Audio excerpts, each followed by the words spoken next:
If exercise was a drug, it would be the best brain drug that ever existed, and it would beat out every single one of the drugs on the market right now specifically for dementia prevention and for dementia treatment. Exercise is absolutely vital if you're trying to improve or protect your brain health, and specifically resistance training, weightlifting should be a component of that.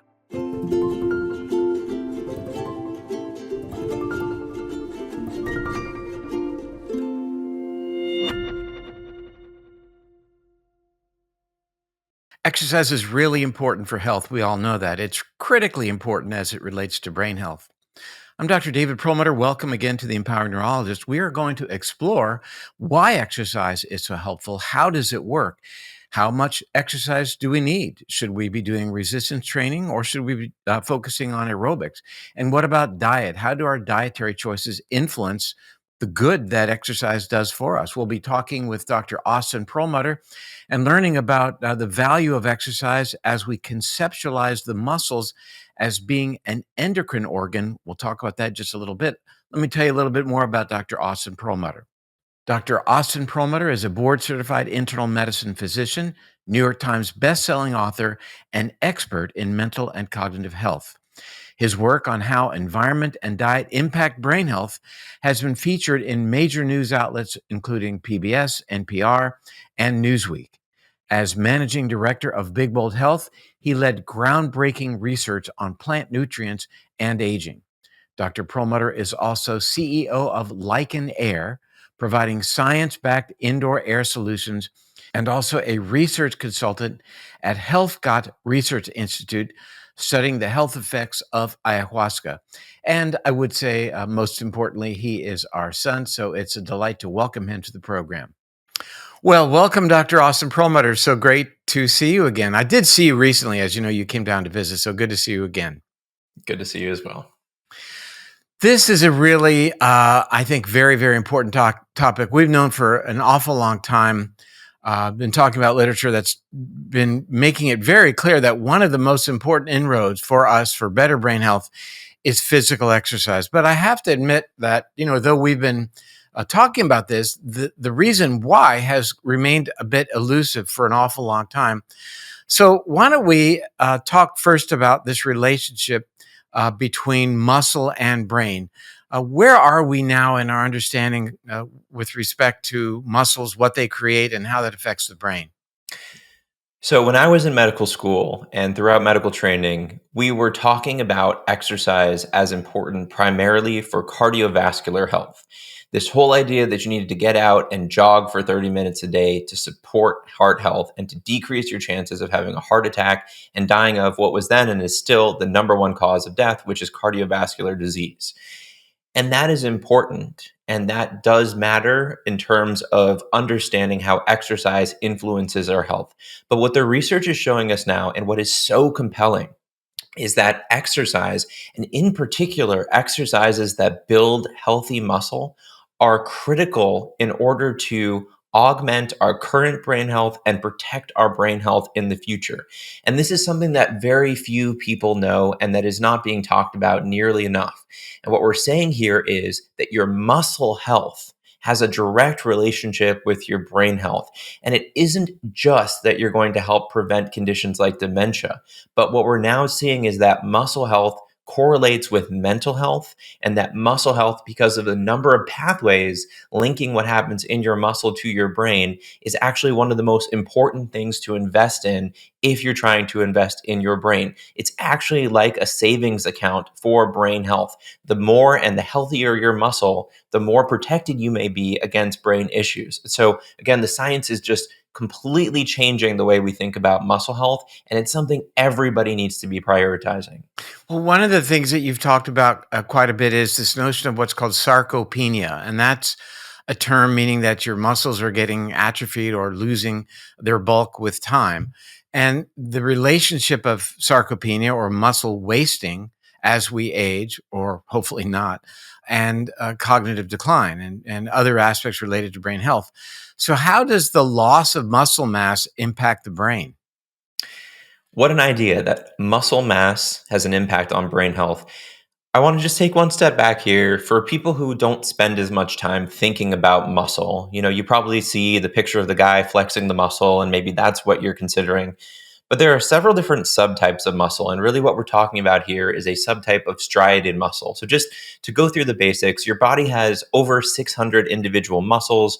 Your muscles are attached to bones by tendons. They're the primary source of your body's heat, and you have three major types of muscles. You have smooth muscles, so these are muscles found in your gut and your blood vessels, and then you have striated muscles, of which there are two different subtypes. Striated muscles are basically defined by a repeating unit called a sarcomere, which we could talk about some details in a moment, but basically understand that these are muscles that are found in the heart. This is cardiac muscle, and then skeletal muscle. And these are voluntary muscles, meaning they are under your conscious control. So when we talk about what the relationship is between brain health and muscle, we're really talking about skeletal muscle in terms of where these signals are coming out of a muscle and are influencing brain health. Now, skeletal muscle, we have historically thought about as structural and for strength. We say, well, if a person has a lot of skeletal muscle, then obviously that's important in terms of they'll be able to lift things up, walk around. And skeletal muscle is what you see if you were going to consider like a bodybuilder. They're a person with a lot of skeletal muscle.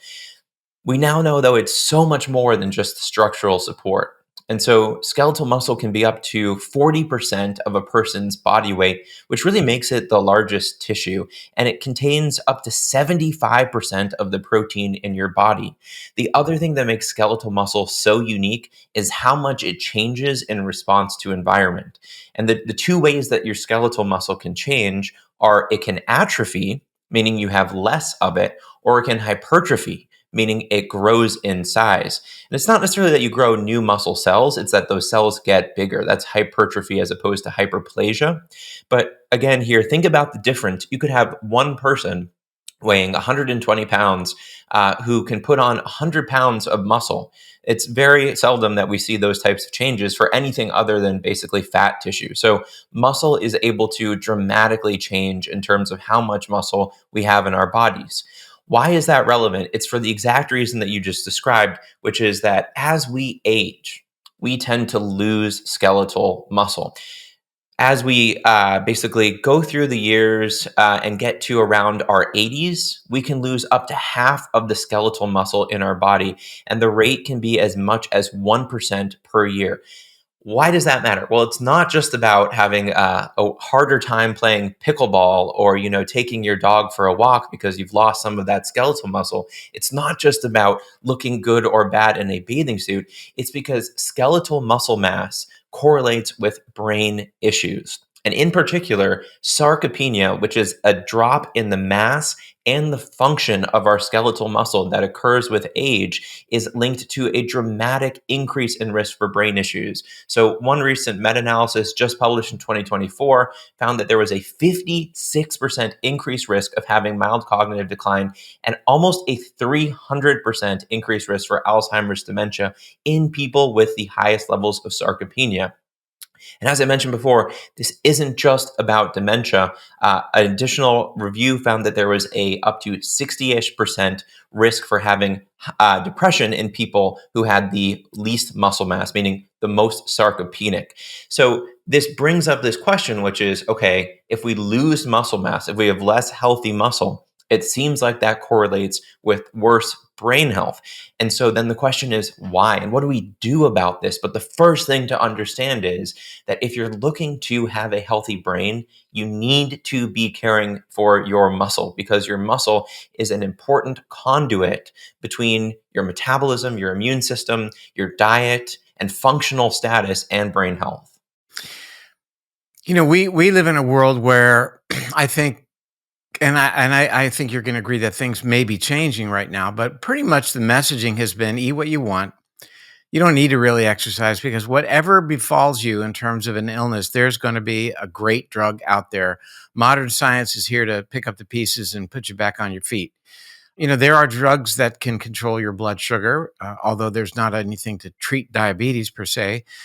And, really, when it comes to cognitive decline and Alzheimer's disease itself specifically, we're pretty much empty-handed. I think most people in the field would agree that what's being offered up and FDA approved right now is really not ideal. We'll leave it at that. And yet, what you're describing is the fact that the muscle in our bodies is able to influence brain health really quite dramatically by, I think you're going to explain, creating various types of chemicals. In a very real sense, I think where we're going is in our discussion is the idea that we should really look upon muscle in our bodies as representing an endocrine organ because it creates and secretes chemicals that have action at a distance. In other words, that target other organ systems in the body. So let's go through that a little bit. Let's talk about the muscle as an endocrine organ. Sure. I do want to just comment on what you said because I think, if you were to put the list up of the best interventions to improve brain health today and decrease your risk of brain health issues tomorrow, everyone who is in brain science would agree that exercise is at the top of that list. I mean, it's certainly diet, it's certainly sleep, it's stress mitigation, but exercise is always top of the list. And what makes exercise unique among all these interventions is it's one of the very few things that we can see when people start exercising who don't exercise. It improves their cognition, even in people with cognitive decline. And secondarily, we can see mechanistically these changes happening. So we can see changes in brain metabolism as a function of exercise in people who were not exercising. I really want to emphasize what you just said, that even in individuals who are already experiencing cognitive decline, and even in those individuals who carry the so-called APOE4 allele, even in the recent finger study results that were released, that they demonstrated not just stabilization, but improvement in cognitive function. Improvement in cognitive function is something the new Alzheimer's drugs do not offer. They offer a slight reduction in the rate of decline of cognitive function over time, but really it's minimal with a significant side effect profile. And here you're talking about exercise being able to actually improve cognitive function. That was demonstrated back in 2021 by, no, 2019 2011 was the first study by Kirk Erickson at University of Pittsburgh, demonstrating actually increase in size of the hippocampus by 2% in individuals who exercise over a 1-year period versus those who did not, and improved memory on various cognitive types of assessments. So then we see that the muscles are able to secrete things and that these things can be good for the brain. Let's really do a deeper dive into what those things are. What are the kind of exercises that we should be doing to make more of those chemicals and how they work? Right. I'm gonna emphasize this again. If exercise was a drug, it would be the best brain drug that ever existed, and it would beat out every single one of the drugs on the market right now for specifically for dementia prevention and for dementia treatment. Let me add one thing too. This is how you and I usually do this, but I have slides made from a report that appeared in Neurology, which is probably the hallmark journal for neurologists, put out by the American Academy of Neurology, and they listed every 2 years they list practice parameters, recommendations, guidelines, if you will, for neurologists in terms of what they should be telling their patients who do not yet have Alzheimer's but who have mild cognitive impairment, which is the harbinger for future Alzheimer's disease. And they listed 12 different interventions, drugs like memantine and donepezil, Aricept, cholinesterase inhibitors. They went down the list. And at the top of the list was a drug called exercise. So you're 100% right. It's a joke. It's not a drug. But I have many times in my past, as you know, written prescriptions for people, put on a prescription pad saying, here's what you need, exercise. That's exactly right. And, if this is the last moment of the podcast you listen to, the bottom line is going to be that exercise is absolutely vital if you're trying to improve or protect your brain health. And specifically, resistance training, weightlifting should be a component of that. But let's talk about some of the reasons why. So, here's the major science that is just revolutionizing how we think about exercise, and in particular, how we think about resistance training and weightlifting, which are the same thing. The idea has been that when we exercise, we benefit our body in some way. And if you go for a jog, maybe it does something good for your blood vessels, and they're good for the brain. And basically, because you're putting your body under stress in the context of exercise, you're doing good things for your cardiovascular system, and you're improving something around oxygen. You're improving your body's ability to exercise. Dot dot dot. Good health outcomes, specifically around heart health. But as it relates to brain health, the question is, why is it that people who exercise tend to have better brain health?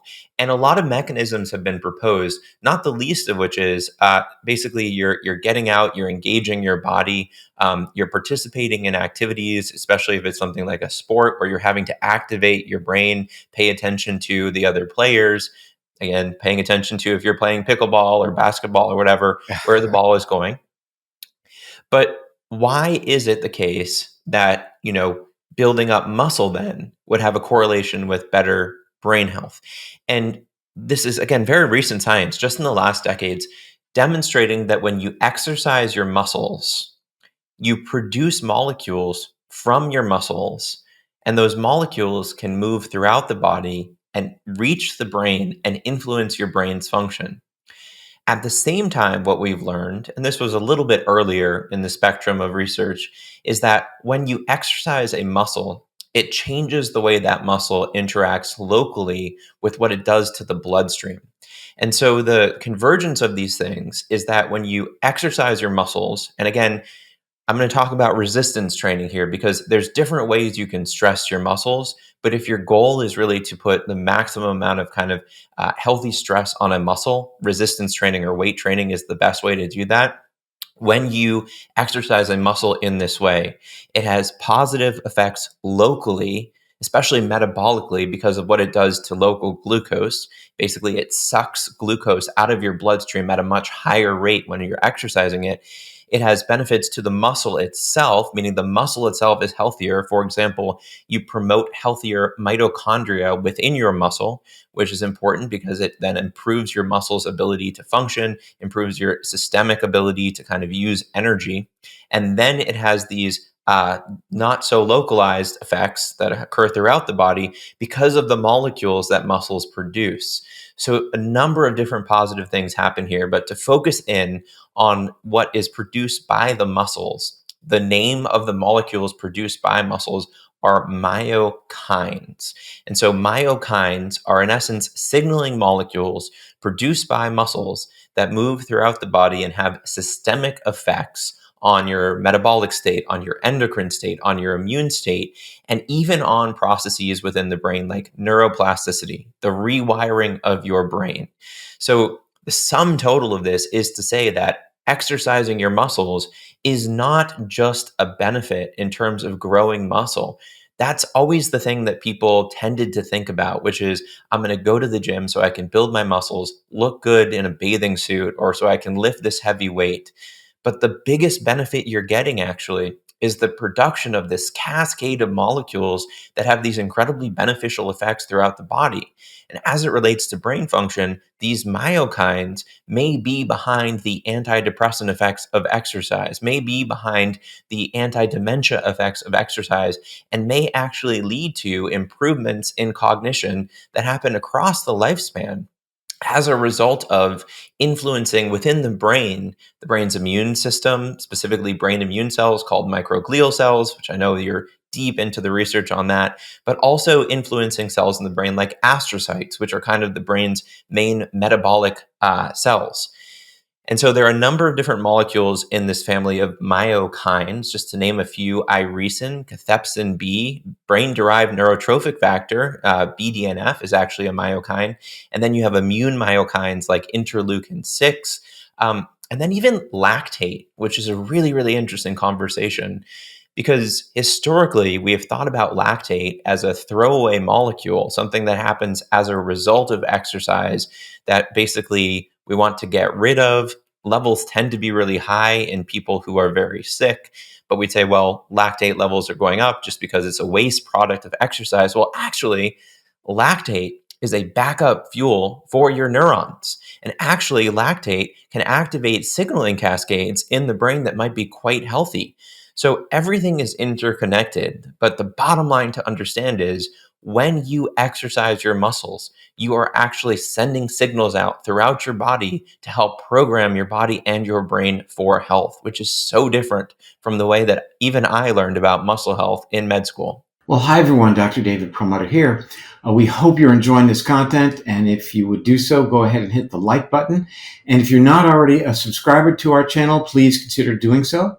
We're really grateful to have you as part of our community, so let's get right back to the presentation. What about the effect on inflammation? I mean, we've certainly reviewed quite a bit of material over the years that this process of inflammation is playing a central role in virtually all progressive degenerative conditions in the human body. Focusing on the brain and leaving the heart out of the equation for a moment, even cancer, but the role of inflammation in the brain as it relates to Parkinson's and Alzheimer's and multiple sclerosis For and sure. other issues. How does muscle activity and the products created by active muscle influence inflammation? What's so interesting about exercise in general is that it is a pro inflammatory event, meaning when you exercise, you increase levels of inflammation. And in particular, what you see is this strong correlation between levels of an inflammatory cytokine and a myokine called interleukin 6.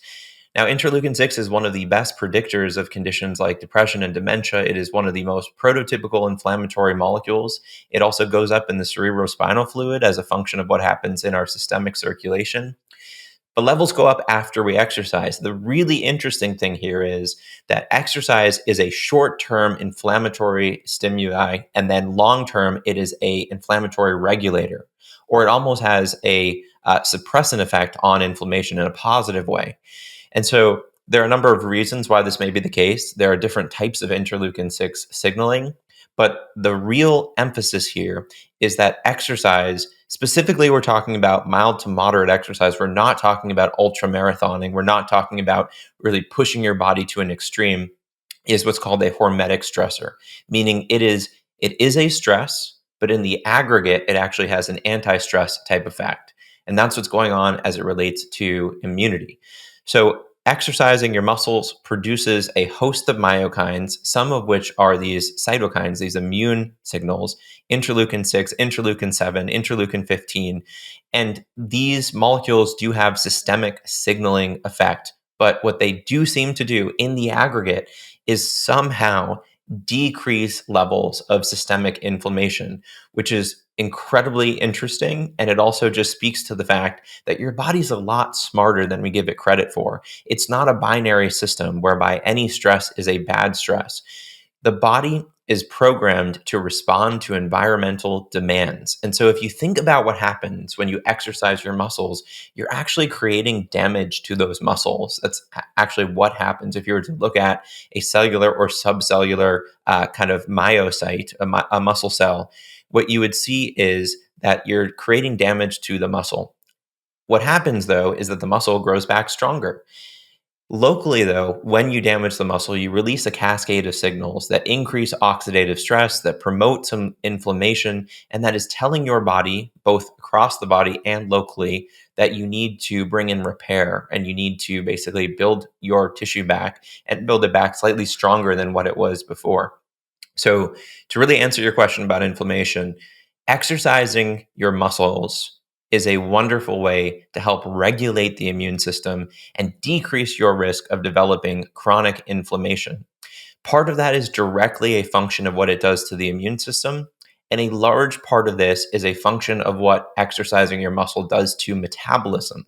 Because we know that I would say the latest numbers are between 87% and 93% of Americans have some element of metabolic dysfunction.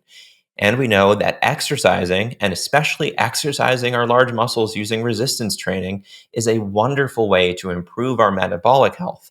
When metabolic health is better, it actually helps program the immune system towards a healthier state and to decrease your risk of chronic inflammation. So there are two pathways there, but the bottom line is that when you exercise your muscles and keep your muscles healthy, you are having a wonderful effect on keeping your immune system in check and decreasing, in particular, your risk of chronic inflammatory diseases that impact the brain.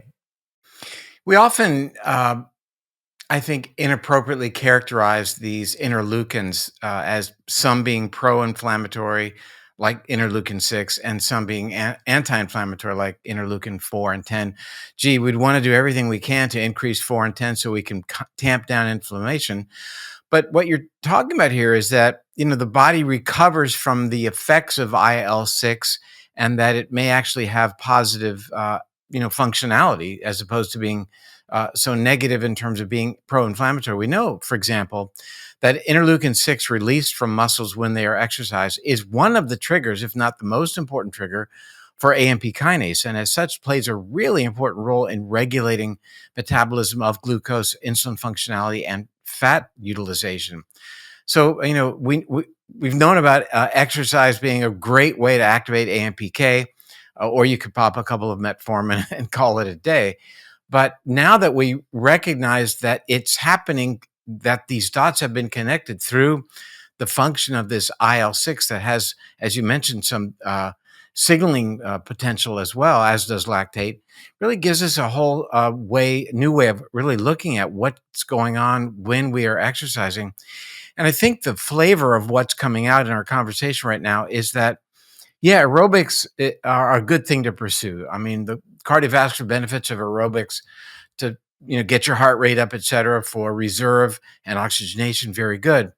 But that what's going on when we're doing or involved in resistance training, be it weightlifting or using tension bands or whatever we may do, or even squats, is a different kettle of transmitters, of chemicals that are manifesting, A, at that time, but B, it seems to me that what you're saying is you're creating a larger reservoir for the future production of these important health providing chemicals by building muscle mass. And having said that, I want to go back to something we were talking about earlier, where you were describing this really strong correlation between sarcopenia, or basically loss of muscle mass and functionality, and risk for being demented.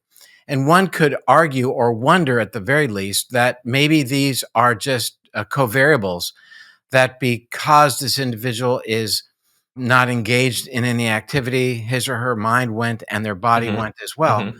But I think you made it very clear that there's a relationship between the loss of muscle and therefore the loss of these very healthful, salubrious chemicals that muscle is producing, and then the damage that occurs to the brain, this feed forward process, downward spiral of brain functionality.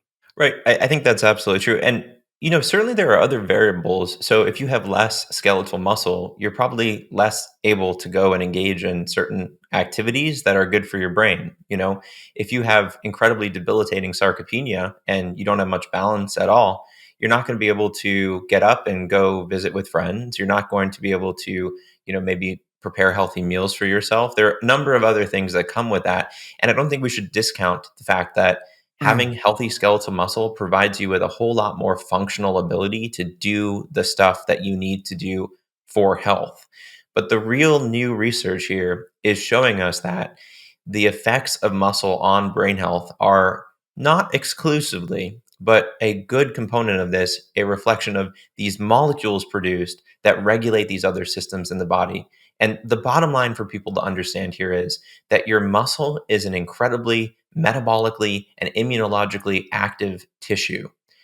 So people might think about those types of words when they consider fat tissue or Mm. maybe the liver. But to think about your muscle as not just structural and certainly not just an aesthetic thing, Cosmetic. right, but rather a production factory that can either send good signals or bad signals throughout your body, I think is really important. And I will just say, in terms of the sarcopenia, so it's one thing to consider people with overt sarcopenia. And you might be thinking of a frail older person and say, well, of course, their brain function isn't as good. They're a frail older person. But this kind of association holds even outside of overt sarcopenia. And so when we look at even younger or healthy people, we see that having low skeletal muscle is linked to worse mental health. And that when we look at basically very large groups of people, and you You can use surrogates for muscle strength, for example, grip strength, which is an interesting tool, that having a weaker grip strength is correlated with a higher risk for dementia and a higher risk for depression, as well as anxiety. So the point here being is that it's not just for the very old or the very frail. What we're saying here is that the having or the possession of healthy muscle tissue across the lifespan is important. This is not just something for when we get older and get more frail. So my advocacy here would be to say, for anybody who's out there who's saying, I want to do everything I can to promote good brain health. And they're thinking about, I try to eat a healthy diet. I take these supplements. Maybe I'm starting to pay attention to my sleep. And probably you're saying, well, I try to exercise each day. Absolutely, the exercise. And there's a study that just came out not long ago showing 10,000 steps a day correlated with a 50% lower risk of developing dementia over a 7-year period, which is great. But resistance training, really, really important. And there's another study, it was a meta-analysis where they looked at all the different forms of exercise. So high intensity interval training or HIIT, they looked at conventional aerobic, they looked at stretching. And what they found is that resistance training was the most potent intervention when it came to elevating levels of brain-derived neurotrophic factor. And I think this is the final kind of component of the pathways that are involved connecting muscle and brain health, which is neuroplasticity. So as we age, our brains in general tend to atrophy.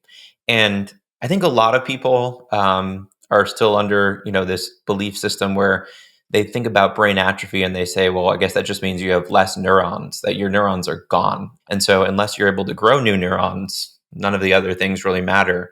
But what I'm seeing a lot more of is that when you get into the deep cellular analysis, it's not the absence of neurons, it's the absence of connections between neurons. And so neuroplasticity is most important to me, at least. Granted, there are a couple of regions in the brain where you can grow new neurons over your lifespan, but more important to me in that you're able to modulate the strength and number of the connections between neurons. So when you see age-related atrophy, it feels like that's more what we need to be targeting. So what do we do to basically promote more and stronger connections and healthier connections? The molecule of the day is brain-derived neurotrophic factor, BDNF. Levels of BDNF go down in depression, go down in Alzheimer's disease, go up in exercise. And BDNF, we know, is a potent augmenter, improves healthy neuroplasticity. What intervention of anything a person can do is most strongly correlated with elevations in BDNF? And the answer seems to be weightlifting, resistance training. Why is this the case? It's because the muscles are producing brain-derived neurotrophic factor, but also, interestingly enough, a little aside, it seems like the majority of the BDNF that's important for neuroplasticity is actually produced locally in the brain, which throws off this whole idea that it's peripheral levels that matter. However, the peripheral levels do seem to be, to some extent, a surrogate for what is happening in the brain. So I still think it's relevant. You may have thoughts on that. It gets a little bit complicated. A couple of thoughts. First, the 10,000 step study that was published in JAMA actually was kind of interesting when you looked at the actual graphic of the cognitive performance versus the number of steps per day. It was a U-shaped curve in terms of risk. The benefit was that sweet spot around 10,000, but the risk went away at higher levels in that study. And also the benefit went away at higher levels, didn't go away, but it wasn't as pronounced at higher number of steps per day and at lower number of steps per day. So there was, people have been talking for a long time. They, I think, pulled 10,000 steps out of the hat. That probably correlated with an hour a day of walking or whatever it was. But interestingly, higher than that seemed not to have as much benefit. And I would suspect then if it could be compared to the levels of BDNF, but more importantly, where the rubber meets the road, how does brain performance respond to exercise, that resistance training would be the better choice. I want to throw you a bit of a curveball. And that is, I was watching the recent movie about Brian Johnson, and he went to Central America as part of his incredibly complicated, advanced, but well thought out, I suspect, regimen, and underwent gene therapy with the specific intent of gaining 6% of muscle mass per year of gene therapy. Now, what do you think about what might be the upsides of that, or downside for that matter, of just inducing the growth of muscle in this way. And we could probably talk about HGH as well. Um, but here is undergoing gene therapy to increase muscle mass as opposed to, and I'm not saying he doesn't exercise, Mhm. obviously he does, but it Mhm. just augmented, I think, the growth of muscle gain that he's going to experience with exercise. Any thoughts? Yeah, it's a really interesting question. I think it gets us to this unique spot in history, which is that we finally have mechanisms available to override pathways prior to a person developing a disease, right? And so if a person gets diabetes, we can give them insulin, but the issue isn't just that they don't have enough insulin, right? It's that their production of insulin is deregulated. And that happened as a function of a lot of other processes in the body. But now we're at an age where gene therapy, I guess, is on the table for some people. And for others, GLP-1 agonists are on the table where, that's very new in terms of that being available to people who are non-diabetic. And so it does seem to be the case that if we pick any molecule or any signaling pathway in isolation and we put all of our eggs in that basket, there will always be side effects and there will always be additional risk in that we didn't go through the necessary steps to, I guess, teach our You got to body pay to play, why right? why it's important. I also think, if I can just be honest about this, we've basically failed as a society in preventive care based on lifestyle management in order to decrease our risk of chronic preventable conditions. I don't think there's a lot of doubt now that exercise somehow doesn't matter or that diet doesn't matter. And yet, most people don't eat a healthy diet and most people don't get enough exercise. So it's not an absence of the core information. It's the fact that our world is progressively set up to make it impossible to do the basics well. And so, whether it's gene therapy or a GLP-1 agonist or some other override system, it may still be the best option for living a long and healthy life. And I think that we still need to pay attention to the fact that we don't know. We don't know exactly what's going to happen with this. I mean, I think about SSRIs and the whole idea of using SSRIs in depression. So the pathway was isolated, the molecule was promoted, and it became the most popular drug for some time because it was closing a loop. It was saying people are depressed, serotonin has been isolated as the molecule in question, and this drug targets serotonin signaling, and therefore we should be promoting this for everybody with depression. And what happened and what we've seen is not only does this drug not work in about a third of people, even after multiple kind of agents are used in the SSRI, SNRI family, but the side effect rates are 50% and the withdrawal effects are 50%. And long term use of these medications is only slightly better in terms of the outcomes than placebo. When So I'm looked not at in saying the that context of depression in the context of only, depression. you So need what to. I'm saying Yes. here is the historical data for how well these things tend to work, where we think we're brilliant and we found the issue in people who are in the general public. Very different if you say we've isolated this pathway in a specific mutation for cancer patients, but you say just people are metabolically unhealthy. We found this molecule associated with metabolic health, therefore fix. Or people are depressed. We found this molecule associated with depression. We can modulate it, therefore fix. I have major reservations about generalizing that information to the public while still being interested in trying to determine whether, if Brian Johnson's getting great outcomes from his gene therapy and we can learn something from that can generalize to the public. Or in the case of GLP-1s, I think what that teaches us is there is a metabolic pathway that is so dysregulated that if we go in and we flip that switch at a level thousands of times higher than what is endogenous production and people are getting healthy, we know we found one of the answers, which is that people's metabolic dysfunction is driving disease. Yeah, I think we're gonna see ultimately, putting these 2 ideas together, I think ultimately we will see, gene therapy directed at enhancing GLP-1 production, i.e., get the shot, flip on the gene, and not have to have repeated injections. But, I think your argument, can be continued across the spectrum of the so-called Alzheimer's treatments where we focused where science is focused on beta amyloid as being causative and ridding the brain of beta amyloid, problem solved.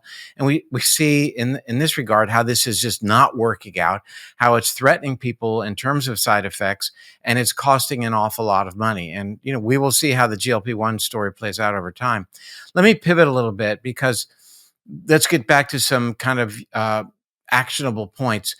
To build muscle, we need adequate amounts of protein in our bodies. And there's a real question, I think, in a lot of people's minds as to whether that should come from animal sources or plant sources.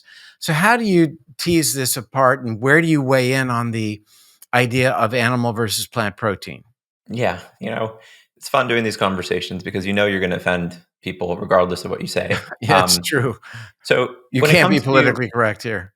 when it comes to building healthy muscle, I'm not a personal trainer, so I'm not in the gym with people every day saying, you need to do this many rows, deadlifts, etc. But what I can say is mechanistically, there are two major variables to work on. One is nutrition, and one is the exercise itself. Now, there are other things, sleep and stress, that obviously play a large role, recovery. But really, the two major things are you're going to need to stress your muscles, and then you're going to need to provide the substrate for those muscles to be built up again. Interestingly, you mentioned AMP kinase, but it seems like the major mechanism behind the growth of skeletal muscle through resistance training is mTOR activation. And so why that's important is we have to think about this as it's an anabolic process.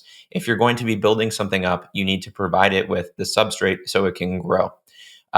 You're literally building muscle mass, and in some cases, you're just improving the health of the muscles. But so those are the two major variables. We can start with nutrition. So when it comes to food and when it comes to nutrition in particular, as you mentioned, muscle is very protein hungry. And so really what we're thinking about here is that muscle is built out of amino acids, which are the building blocks of protein. And then you immediately get to this question of saying, well, is animal protein more bioavailable? Are protein isolates more healthy than just eating protein in diet? Are amino acids, like leucine, for example, more important? Research, for example, suggests that leucine activates mTOR more strongly than other amino acids, and therefore may lead to more anabolic benefit. But to take a step back here, research seems to suggest that multiple forms of protein can help you to promote and protect your muscle health. So if you are a vegan, this is not the moment to say, well, unless you switch to eating 4 pieces of steak a day, you're just not going to have any benefit. There is bioavailability in multiple forms of protein, but there is some data suggesting that certain forms may be better, more bioavailable.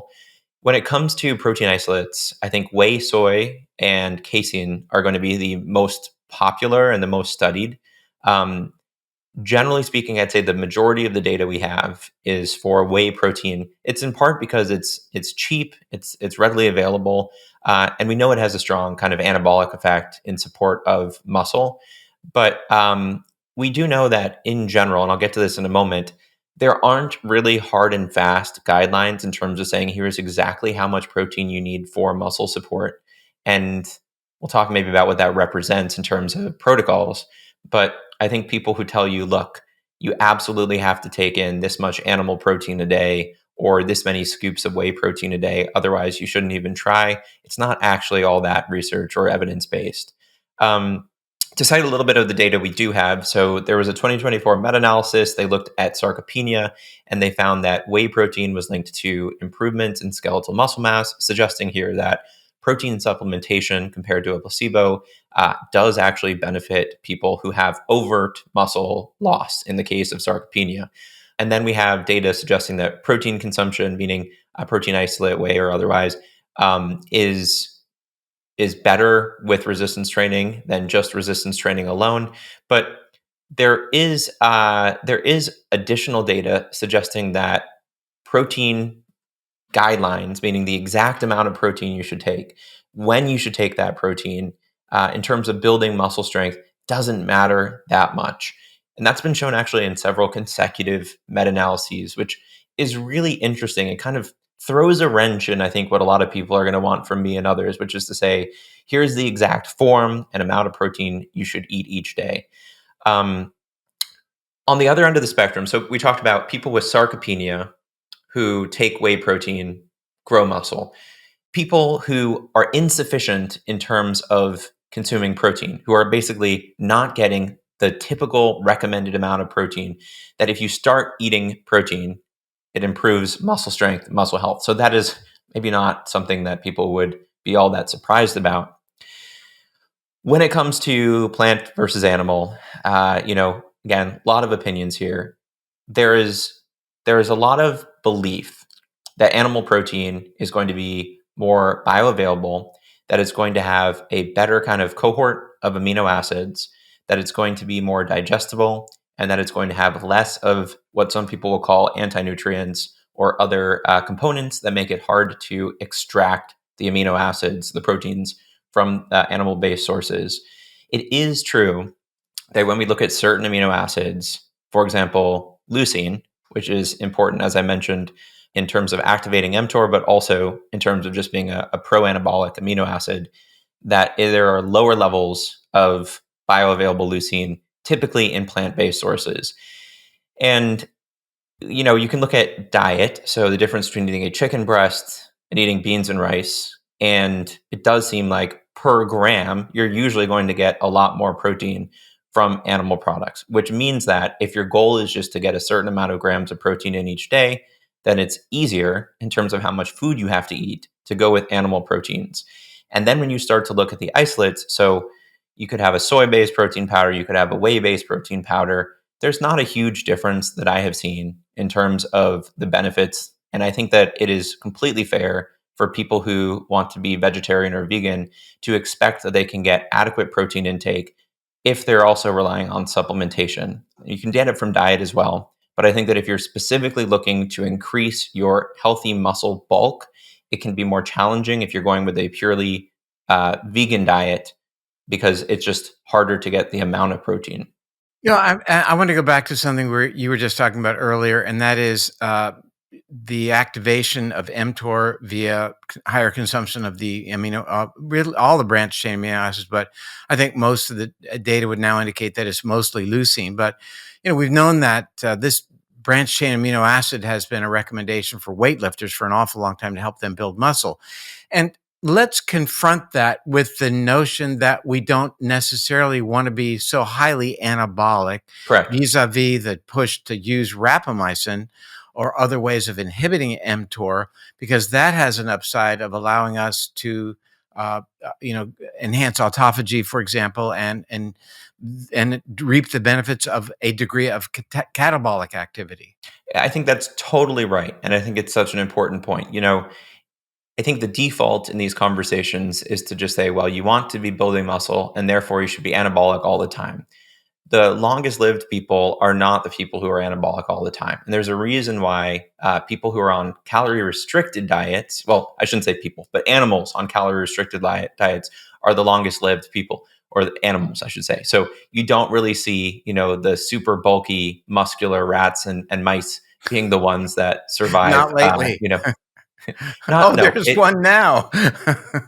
yeah, and the I don't know what a super muscular worm or lower organism would look like, but the C. point here elegans. being that you're not necessarily you have to choose what to optimize towards, and I think you do want to optimize towards balance. So if you're somebody who really has never prioritized muscle health and you don't have much skeletal muscle, you could probably benefit from some significant anabolic upgrades.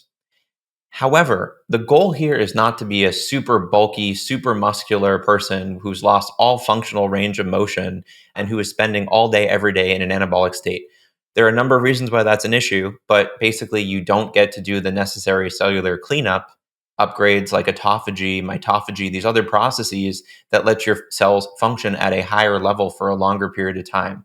And so to kind of consolidate this down, it does seem to be the case that if you're in a perpetual state of anabolic activation, that's going to shorten your lifespan versus at least having some degree of catabolic activation, AMP kinase activation, which really gets to a lot of the conversation that you've led in the last years around metabolic health and why you don't want to perpetually be stimulating your metabolic sensors and keeping your mTOR complex activated, because long term, it doesn't allow for you to kind of get to a state of clean out and to regulate your metabolic health. So what you're saying basically is cycling is the way to go, and I think that's pretty much what we're hearing about, and that is that you should add muscle mass, but that to balance that with periods of caloric restriction, fasting, time restricted eating, and even, for example, the use of fisetin and quercetin and some of these other senolytic type approaches to really clean things out from time to time, and be catabolic and cycle that with anabolic activity. Well, I think that's also one of the liabilities here. And I want to make the distinction. I think if you're getting into a protocol to build muscle, that's very different from saying, what is my long term strategy in terms of longevity, in terms of brain health, in terms of overall health? Because the scenario in which you're saying, I need to be taking in hundreds of grams of protein and I need to wake up in the middle of the night to get my protein in, and, I'm perpetually trying to gain muscle, that's not a great long term strategy for health. What is the Not that I danger recommend. of that? Not that I recommend that to anyone. There's historically been some concern that overconsumption of protein could lead to renal dysfunction, specifically kidney damage in people, especially with pre-existing kidney dysfunction. That's been seen as less significant in recent days. There's also the concern that, from a dietary perspective, if you're over-consuming protein, that you can actually have a detrimental effect on things like fat metabolism, because it is actually a strong anabolic signal. And some of these branched chain amino acids can actually lead to metabolic dysfunction when consumed in large amounts over long periods of time. We see historically, that it's not as though weight lifters, people who are really, really anabolic, have the longest lifespans. There are other reasons for this. It has a lot to do with various chemicals and other substances that bodybuilders and weightlifters may have a higher tendency to use. But the point here is, when you push these things to the extreme, it's not like you get more health. So the whole idea here is to find balance. And the point I would make here is, for most people, they would absolutely benefit from having more muscle, specifically skeletal muscle, in terms of what that will do for their health. And I think, one of our friends, JJ Virgin, is a very big advocate for this. Women in particular tend to deprioritize muscle health because they have a concern about the fact that they're going to get, very muscular. They're going to look in a certain way that people will judge them for. And I think people need to understand is, it is really, really hard to basically get to the level of muscular definition that you see weightlifters have when they're competing on stages, especially if you're not using additional chemicals to get there. The bottom line is, for most people, doing some weight training or more weight training is a great way to lose weight, to improve their overall metabolic and immune health, and in particular to improve their brain health when it's done in conjunction with dietary change. Because exercise by itself doesn't lead to sustainable weight loss, but when you do it in conjunction with dietary change, it does. And even if you're not losing weight, you're replacing your fat tissue with lean muscle tissue, and that has its own advantages in terms of your overall health. So let's go back here just for 1 second and talk about the protein. Again, different people have different perspectives on this. I'll always say this thing, which is, if you're really worried or you really want personalized advice, I would recommend working with somebody who understands your biology. So if you are morbidly overweight, and you're trying to apply these formulas that I'll say coming up, it may not be as relevant, because the per pound type dynamics or per kilogram type dynamics may not be as applicable if your body weight is significantly altered by having a lot of extra fat tissue. But generally, what I would say is, you're shooting for about 0.8 grams of protein per kilogram at a minimum for the average Ideal adult. body weight. Ideal body Right, weight. correct. And so that translates to about 0.36 grams per pound. I think animal, plant, probably a combination of animal and plant-based sources, I think is totally reasonable. But for those people, and it may be most people who are listening to this podcast, who are either over age 65 or who are actively trying to build more healthy muscle, I think going higher makes sense. And so the range that I've seen most substantiated here is between 1.2 to 2 grams per kilogram, up to maybe 2.2 grams per kilogram. But here, I think, again, working with somebody who understands your personal goals. So just starting to take a bunch of protein without exercise, some benefit in terms of satiety, perhaps some benefit in terms of metabolic health, especially if you're changing out your carbs for protein.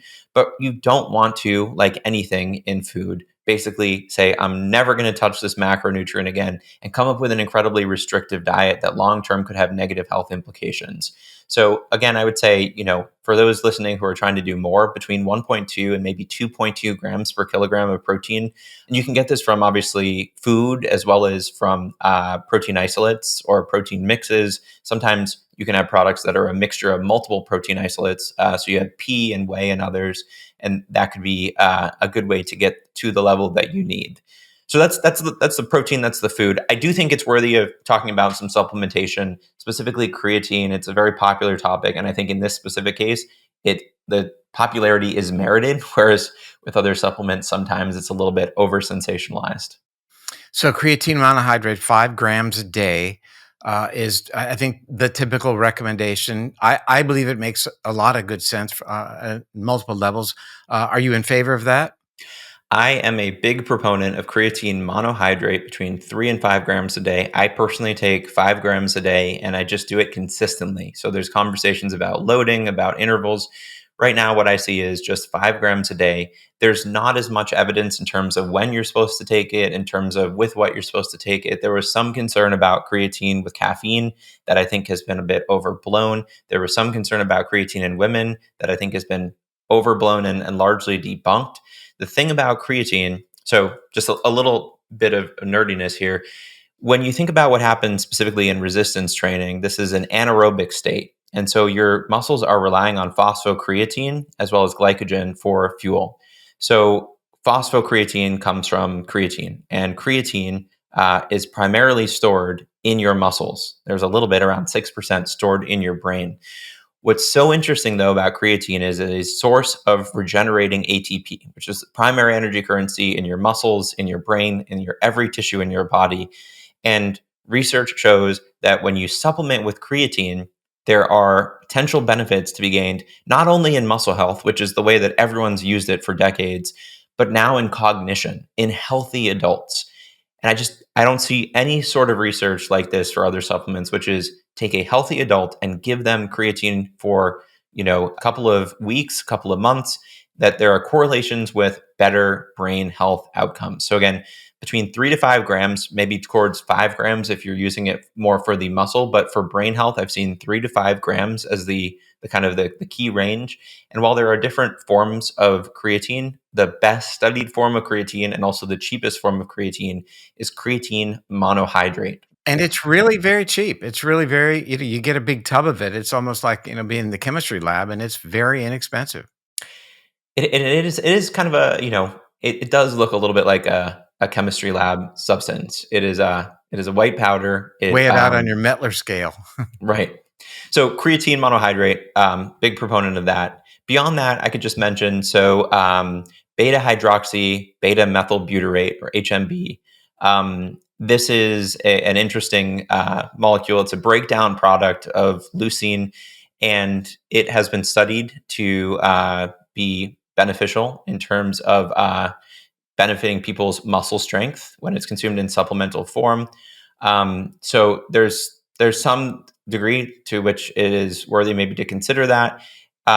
The last one I'll just say here is that omega-3 fatty acids, obviously people have thought about omega-3 fatty acids for a number of reasons. But it turns out that because the immune system does play this significant role in both what the muscles do throughout the body and in muscles themselves, that omega-3 supplementation, specifically we're talking about EPA or eicosapentaenoic acid and DHA or docosahexaenoic acid, may benefit overall strength, and specifically may benefit lower extremity strength, which is so important. So what I see here, lots of people have opinions on dosing. 500 milligrams of combined DHA EPA is kind of the starting place for recommendations in terms of what's generally considered healthy. People will go up to 2 grams or higher, specifically when they're looking at having major kind of treatment level protocols. But I think that the general idea here is if you can get it from diet, wonderful. Otherwise, EPA, DHA do seem to have a benefit to muscle health. There are lots of other supplements. I think those are probably the top But 3. I would say that first, as it relates to the DHA, and you're getting a fair amount when you eat salmon. That's not a food most people eat every day. A and B, one wonders about what may be happening to that DHA when you're cooking the salmon, which you should. And I'm with you fully in favor of supplementation. The other thing about DHA is that it does a couple of other things. It's a COX-2 inhibitor, so it reduces inflammation, but it also directly also enhances the production of BDNF. So, that couples with then your exercise to increase brain-derived neurotropic factor, favoring synaptogenesis, neurogenesis, neuroplasticity, all the good things. And getting back to the creatine monohydrate, which in my new book will certainly be on the list from its mitochondrial perspective, recognizing that it's really mitochondria central to metabolism of these microglial cells, which, as you mentioned, I'm very interested in, and then allows them to remain in their good state of being friendly to the brain as opposed to an altered state where they are digesting away the synapses and the neurons and leakiness of the blood-brain barrier and all the things that happen. So I think it's a key supplement, the creatine monohydrate. So another thought came to mind earlier when you were talking about women versus men and their weight or their ideal consumption of protein. What I thought of was, when you read the XX factor that tries to determine the why is it that women are twice as high at risk for Alzheimer's. Have you considered that it might just be because their muscle mass is generally so much lower than that of a male? The book is by Lisa Mosconi, by the way. Right. I mean, our friend Lisa Mosconi has done a lot of this research, whether it's hormonal signaling, inflammatory signaling, muscle-derived molecules. They're probably all, at play. Estrogen is an immunomodulator. Estrogen modulates neuroplasticity. Obviously, levels of estrogen change dramatically after menopause, as do rates of depression and as do rates of dementia diagnoses in women. All of these things, in addition to stressors that are preferentially experienced by women, are probably playing a role. But I do think you're right. There's this misconception, I think, for women, and there's a lot of reasons for this, which is that they shouldn't be prioritizing muscle strength because it's not what the look is they want to achieve. And again, I highly recommend. I think JJ Virgin has done just such a great job of debunking this, which is this idea that if you go to the gym and lift weights, you're going to get really bulky and jacked, and that will be unfeminine or unladylike. Jacked. I And love it. well, but these are the terms that you use, and I think again, Yeah, as yeah. as a guy that's been in the gym for decades, I can say there is nothing easy about getting the degree of kind of physique that most people associate with, weightlifters, and so it's really more of a health intervention, and it's not even necessarily about weight loss. It's just about replacing non-lean body tissue with lean muscle mass. In terms of saying, look. If you've got a car and the car is going to be built out of parts, this is just exchanging some of the parts that are breaking down with some really amazing parts that are going to make you run faster and longer. So I think of it as even beyond any sort of a cosmetic or an aesthetic component. This is just basically changing out your body for better parts. Do I remember a slide presentation with pictures of a well cared for car versus a You do. poorly on your that you made, right? Your presentation. So In this fact, was, yes, this is I think I specifically saw it talking last about, summer. Yeah, you right. sent that to us. Well, listen, Well, we could go. Oh, go ahead. Do you want to one more point? before we jump, I just want to Yeah, sure. comment Go on ahead. this. So we talked about the nutrition. The other part of this is that in order to build healthy muscle, you need to lift heavy things. And I just want to be as overt as I can around this. If you're going to be lifting weights, which I would say, unless you have some major reason not to, you should be. You should be prioritizing weightlifting. And I guess to some extent, resistance training, it doesn't have to be weights. It can be push ups, it can be pull ups, it can be resistance bands, but putting a load on your muscles.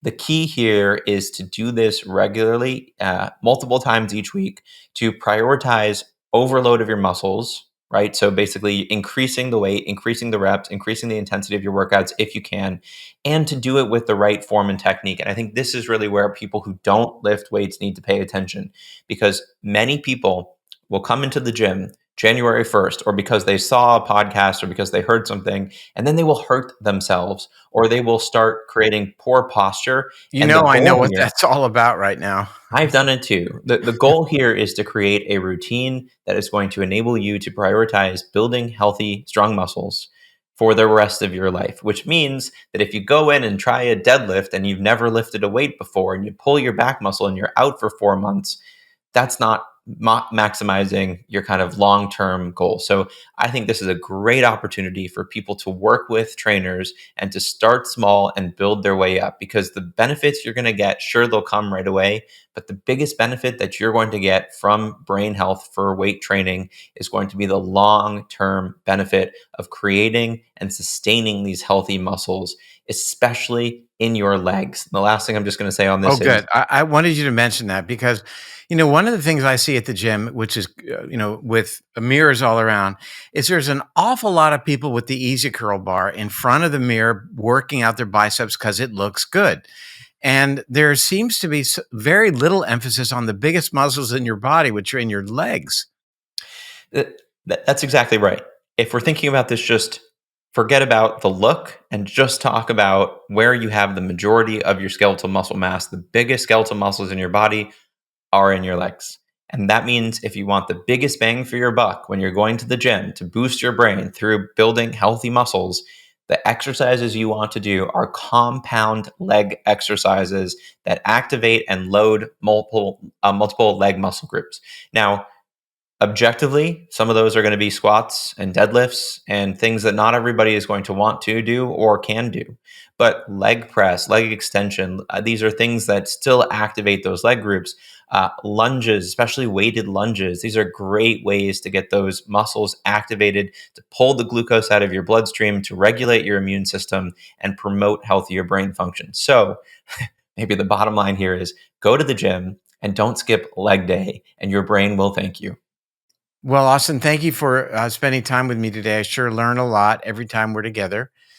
And it was great having you come down and visit. That was super as well. And I look forward to talking to you soon. Let's find a new topic. This was great. Sounds great. Thanks for having me on. Okay, we'll talk soon. Bye bye. Bye. Wow, we sure learned a lot about muscles. It really makes us want to just jump up and go out and exercise, especially the notion that the muscles are an endocrine gland, that they're producing all these incredibly wonderful chemicals that make their way throughout the body and indeed target the brain. A very, very interesting episode. And thank you to Austin Perlmutter for joining us today. I'm Dr. David Perlmutter. Thank you for joining us today on The Empowering Neurologist, and we will be back soon. Bye for now.